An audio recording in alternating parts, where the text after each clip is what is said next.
প্রধান বিচারপতি সহ আপিল বিভাগের সব বিচারপতিদের স্বেচ্ছায় পদত্যাগ করার জন্য বৃহস্পতিবার আহ্বান জানিয়েছিল বৈষম্য বিরোধী ছাত্র আন্দোলন, কিন্তু তাতে সায় দেয়নি শেখ হাসিনার শাসনামলে নিয়োগ পাওয়া বিচারপতিদের কেউ। উল্টো ফুল কোর্ট সভা ডাকেন প্রধান বিচারপতি। এমন পরিস্থিতিতে শনিবার আবারও আন্দোলনের ডাক দিয়েছেন বৈষম্য বিরোধী ছাত্র আন্দোলনের নেতারা।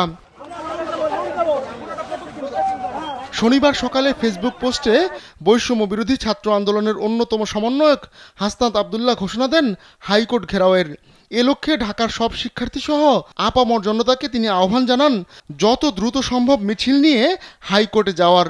স্যান্ডেলিনা সো, রূপচর্চায় আভিজাত্য।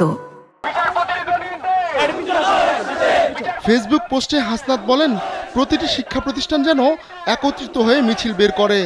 সেই সাথে দেশের প্রতিটি জেলা কোর্ট, জজ কোর্ট ও বিচারপতিদের বাসভবন ঘেরাও করা হবে। ফ্যাসিবাদী বিচার ব্যবস্থাকে আজই সমূলে উৎখাত করবে গোটা বাংলাদেশ।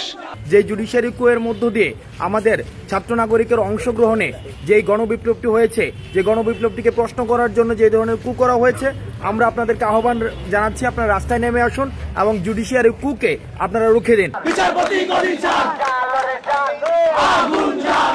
হাসনাত বলেন, ফ্যাসিবাদের মদতপুষ্ট ও নানা অপকর্মে জড়িত সুপ্রিম কোর্টের প্রধান বিচারপতি সরকারের সাথে কোনো আলোচনা না করে ফুল কোর্ট মিটিং ডেকেছে। প্রতিবাদে এরই মধ্যে জড়ো হয়েছেন আইনজীবীরা। হাসনাত জানান, প্রধান বিচারপতিকে আগেই পদত্যাগের আহ্বান জানানো হয়েছিল। স্বৈরাচারী, ফ্যাসিস্ট, খুনি শেখ হাসিনার ছেলে বলছে শেখ হাসিনা পদত্যাগপত্রে সাইন করেনি। অর্থাৎ এই যে এইভাবে আইনি কাঠামোর মধ্যে বা আইনি ষড়যন্ত্রের মধ্যে নিয়ে এসে জুডিশিয়ারি কু করার মধ্য দিয়ে আমরা দেখছি যে আমাদের ছাত্র জনতার অংশগ্রহণে যে বিপ্লবটি হয়েছিল সেই বিপ্লবটিকে প্রশ্নবিদ্ধ করার এক ধরনের পায়তারা চলছে।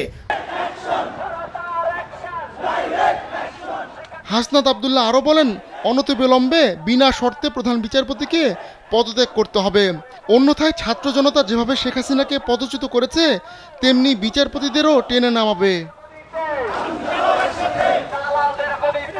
আহমদুল্লাহ শিকদার, কালবেলা ডেস্ক।